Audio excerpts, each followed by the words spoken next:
The tragic end of K-pop is only going to get worse. Goddamn. Shit.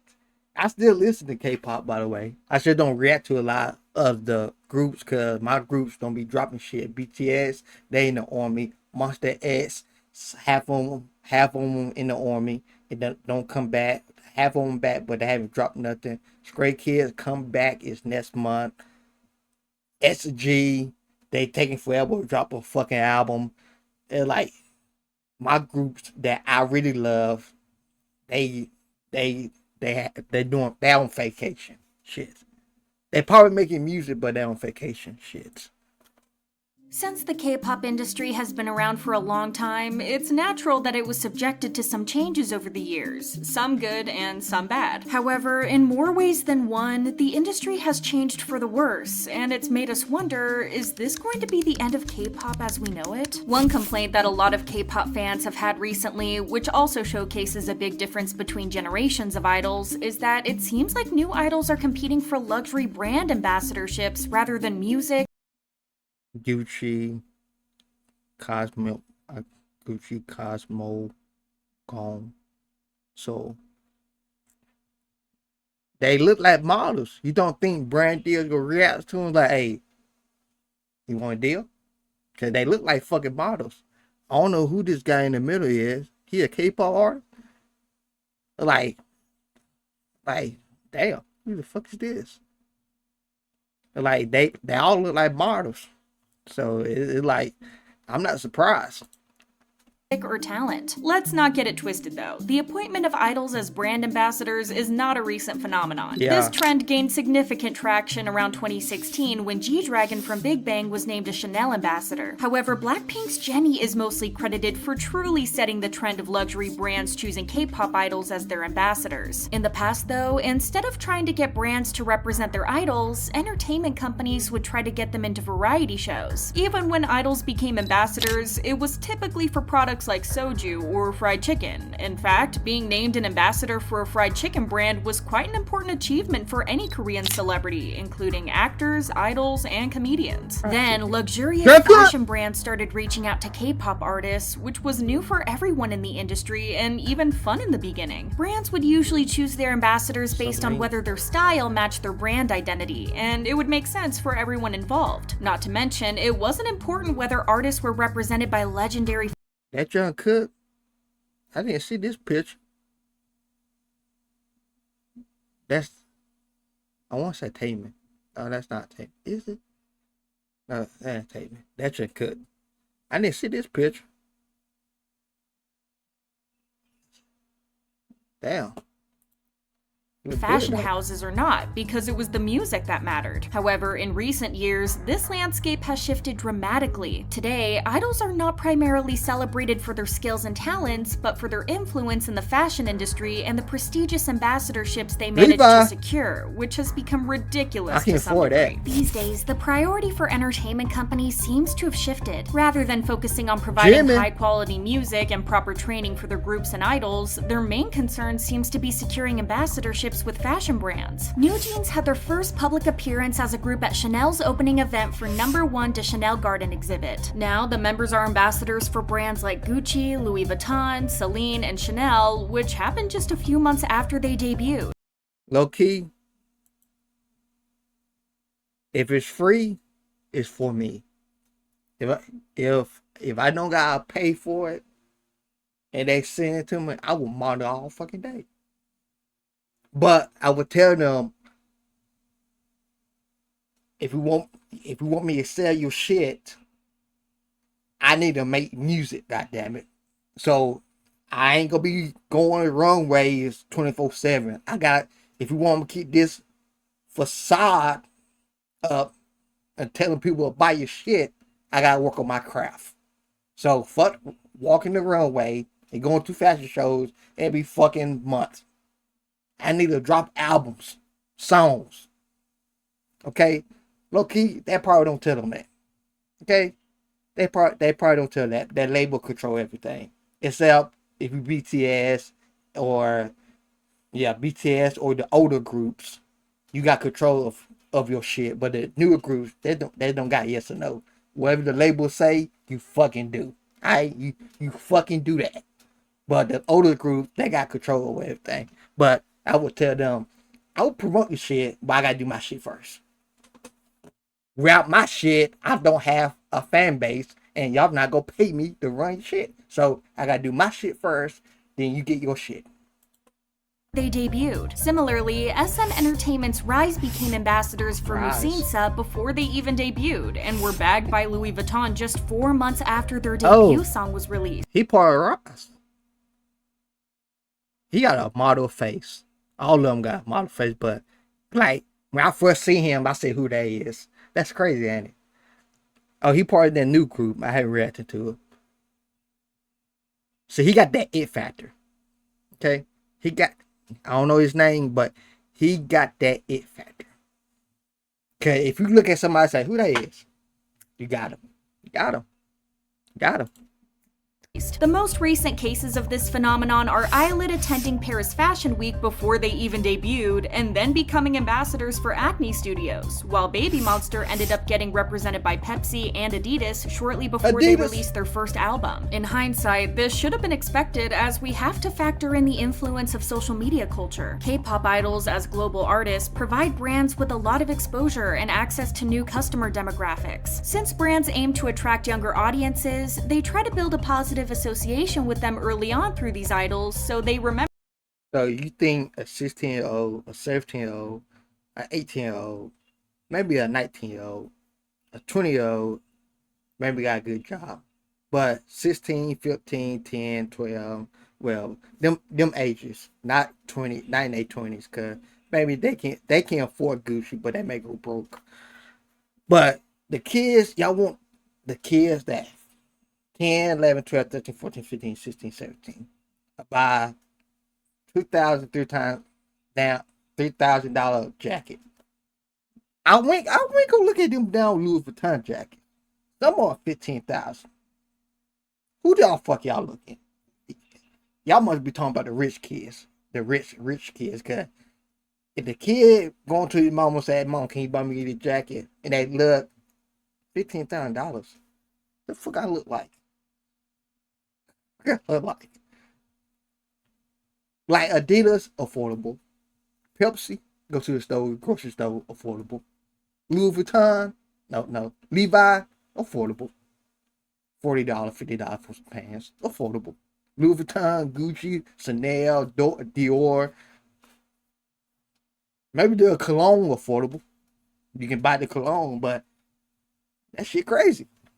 What the fuck? And can afford the brand in the future. Even if fans can't purchase the products, they hype them up and talk about them in other ways. They hype up the endorsements, share photos, trend hashtags, and interact with social media posts, which basically means that they do free advertising for the brand. The relationship is mutually beneficial. For the idols, being associated with a luxury brand elevates their status, since it's important that a major brand chooses them specifically as a representative. However, it's discouraging seeing fans celebrate these ambassadorships more than they celebrate the musical achievement of idols or even their good music. Another depressive aspect of how the industry has changed over the years is the expectations for achievements and success, which is a result of K-pop fans being obsessed with numbers and charts. It's not that fans in the past weren't fixated on the charts. If you've been here long enough, you're all— I can't read that.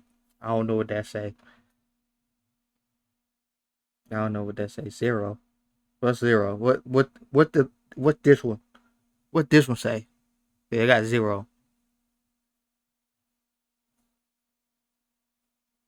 Damn. Damn. already aware of the numerous fan wars over who had the most music show wins. Black. 2022. Oh. New Genius, Hype Boy.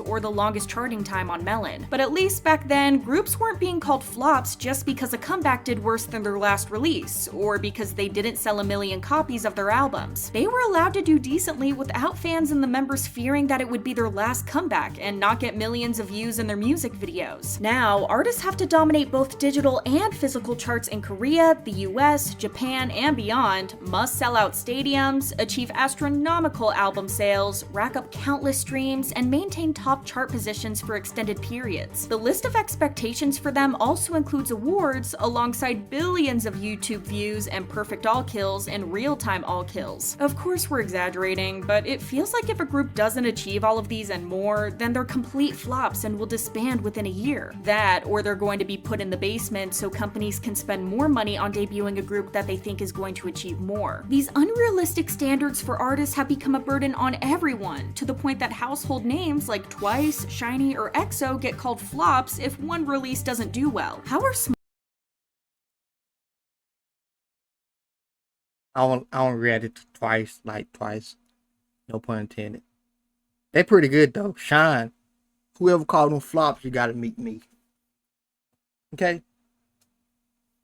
Well, I love Taman. But you gotta meet me. You talk about Shine, you talking about me. You talking, hey. I had react to EXO. But SHINee. SHINee. Talk about them, you coming at me. You don't talk about them. They ain't flops. One of the best groups back in the day. They grown now.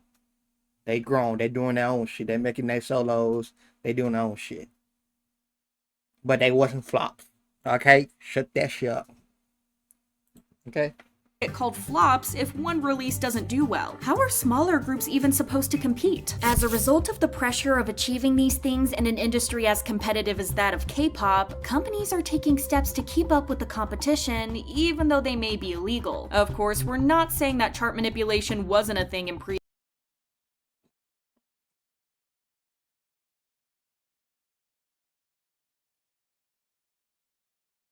Yeah, of course BTS number one every fucking thing. That song at Walmart. That time you walk in. Yeah, I love BTS by the way. This old though. Monster X, my favorite group. One of my favorite groups. 17, one of my favorite groups. BTS. Stray Kids now on the chart. Where it start for 2010 or 2018. They are. Who number one? Wait a minute. Who number one?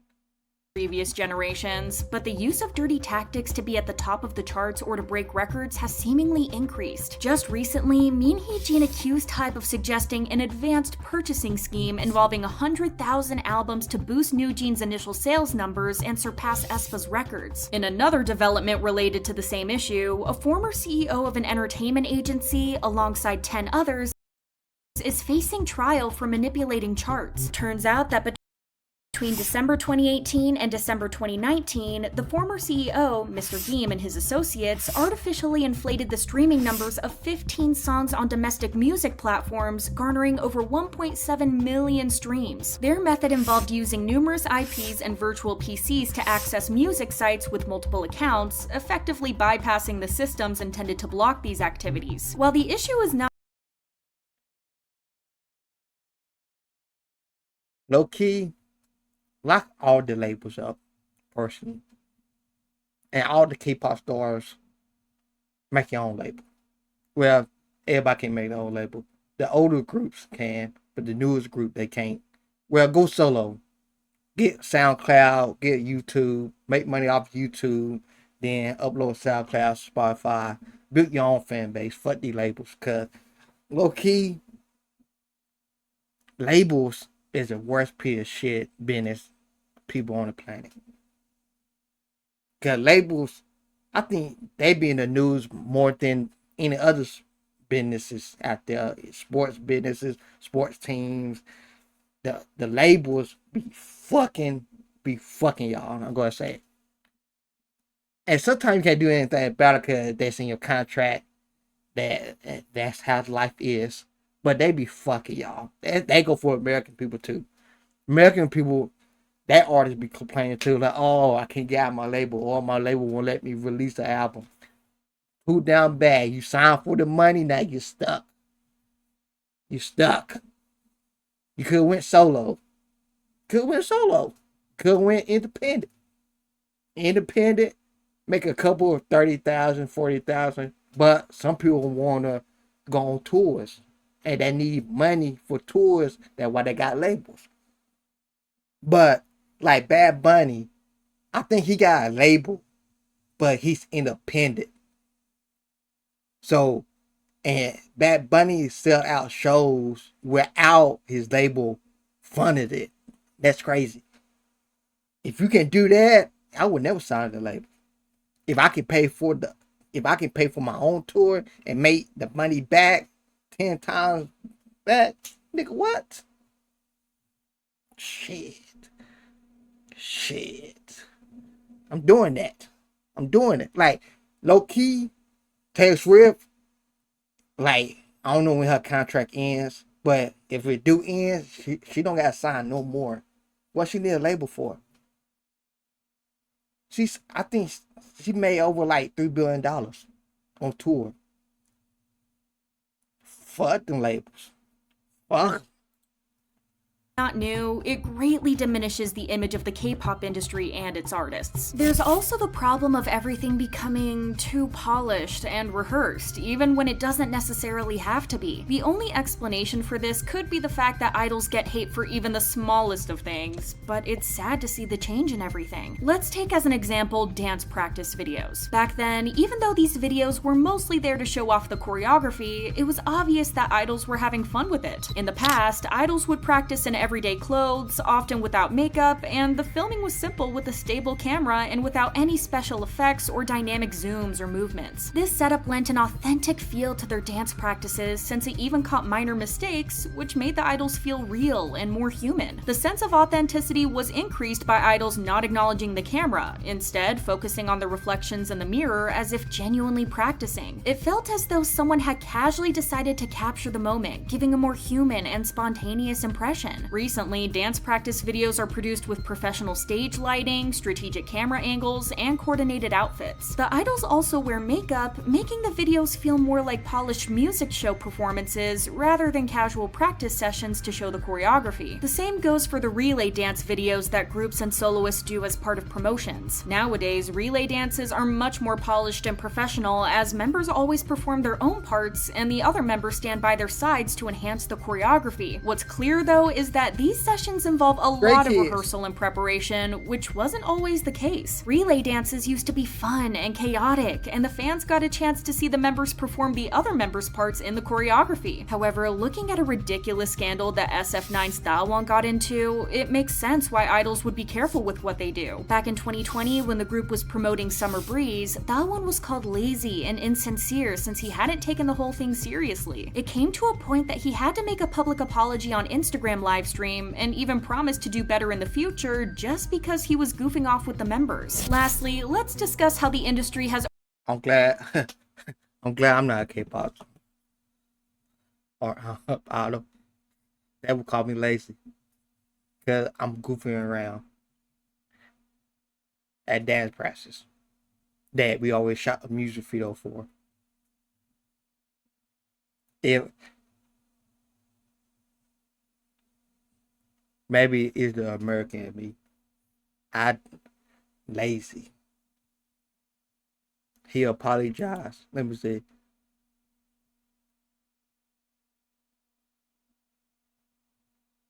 See, I blame some of the fan base because they want the people to be perfect. Y'all not even perfect. Y'all see somebody else on TV. I want them to be perfect. Then you want them to be perfect so much. Then they slip up, make a bad one mistake. Oh my God, I hate this person. Now y'all flip y'all can't hate somebody and y'all can right there hate them just like that the next day. But you want them to be perfect. Man, I feel bad for the idols. It's just like people looked up to like actors. Like somebody said, the actor in The Boys. Yeah, The Boys. Is it The Boys? What that show, the superhero, that thought he was really acting like that in real life, cause he was acting so good. I'm like, is y'all brain dead? Yes, he acting is amazing, but you think he out here killing people when he's bare hands? Like some of these people can be brain dead. Okay, look at people on TV like, oh, that's a perfect human being. It's acting. If they do interviews, low key, they acting on their interviews, unless they ain't with a comedian. When you see someone on TV, they fucking acting. Everything they do is acting. Interviews, acting. They fucking acting. Okay, they try to make y'all happy. Try to make y'all happy. That's the problem. Then you'll see why he taking 6 months off.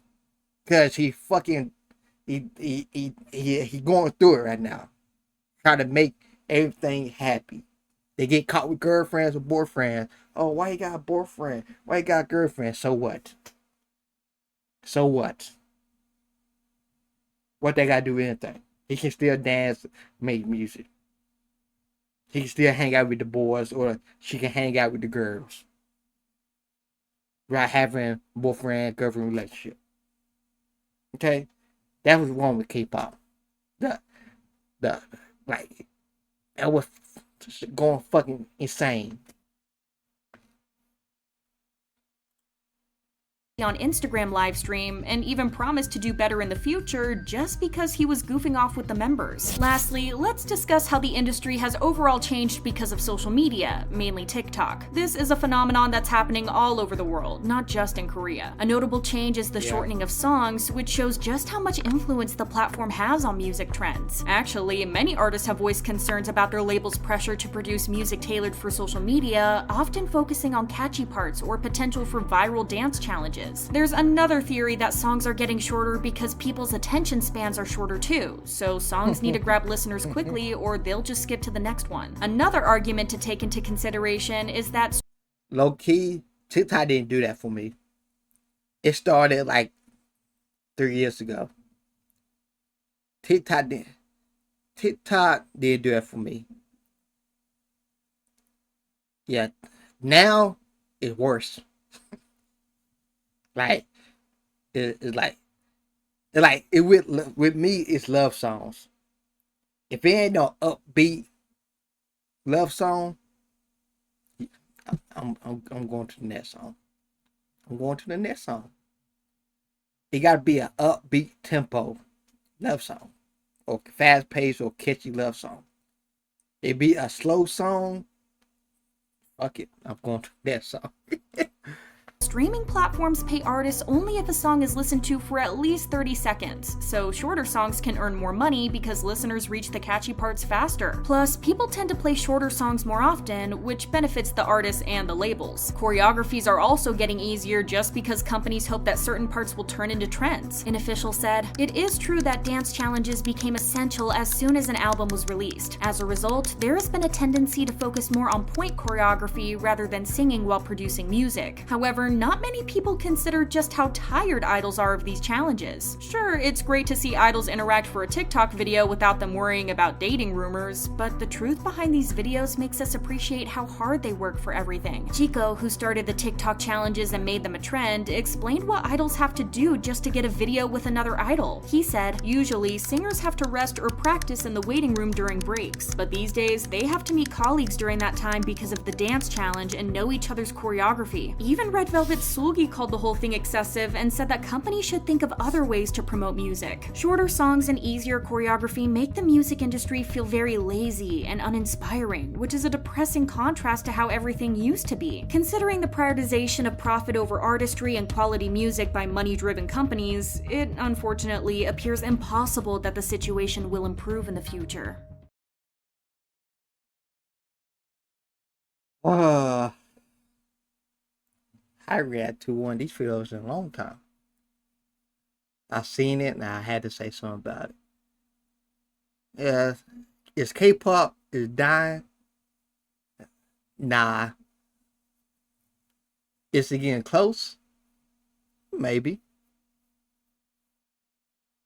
But the idols, it's not the idols' fault.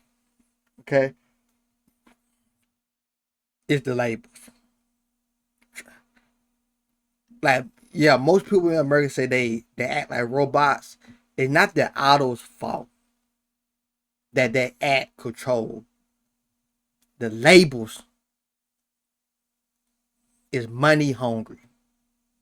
Yeah, the K-pop, of course, K-pop want money too, but they want a noble, not noble life, but a they just want to do what they love: dance, sing, rap, and repeat. But when they get to the top, they got like 10, 20 jobs they gotta do.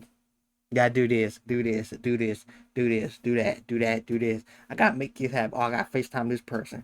FaceTime this person. I gotta meet with this person. Gotta meet with this person. I gotta go to New York. Gotta go to California. Gotta go to Texas. Gotta go to South Korea. Gotta go to Japan. Gotta go to Tokyo. Gotta go to Paris. Gotta go to London. Come back. I gotta write fucking songs. Hey, no.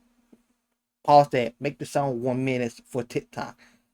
Go and like, god damn.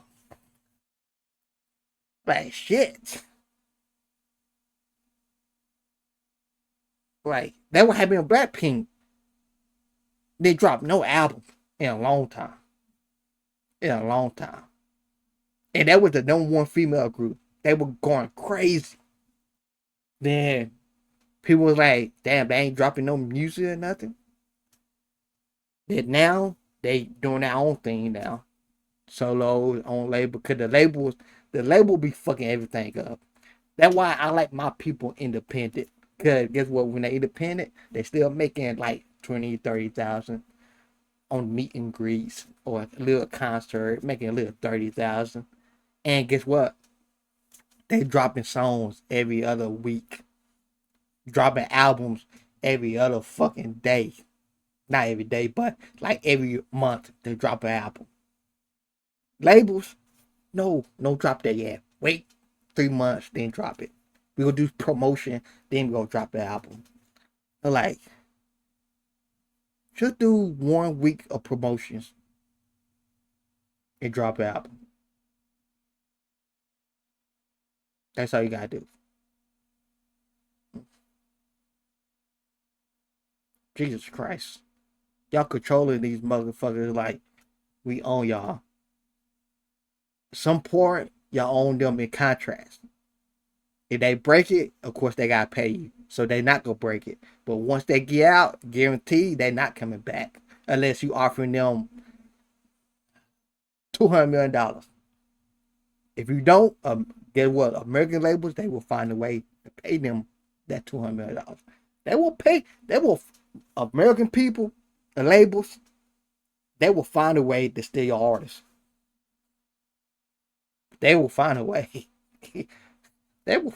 They will find a fucking way. Guarantee you that. The labels, the money people in America, if they want something, they will get it. They will get it.